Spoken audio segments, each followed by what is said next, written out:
No nii, 20.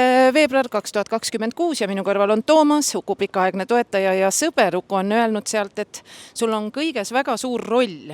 Aga milline on Uku roll sinu elus olnud? No eks Uku on ikka õpetanud kõige rohkem seda distsipliini ja motivatsiooni, et järjepidevust. Et eks me oleme üksteisele mõlemad olnud väga-väga kasulikud. Et ühtepidi mina motiveerin teda, teistpidi ma mind. No küll oli sinu stoorides ka näha Instagramis, et sa ikka natuke viskasid vahel ka nalja, et see mees puhata ei oska, et sa keerad korra selja ja ta jälle teeb, ta leiab igal pool võimaluse teha kas või varjuboksi. Ja ma pidin vabad päevad talle peale suruma, kahjuks. Ta väsib muidu ära, et ta siis aru lihtsalt.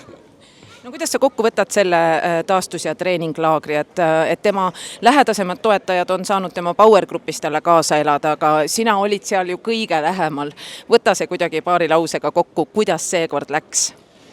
Ma arvan, et me tegime väikeste sammudega millegi väga suure alguse. Millelegi. Rohkem praegu rääkida ei saa. No sellest väikestest sammudest ja suurest algusest me nüüd Ukuga rääkima hakkamegi.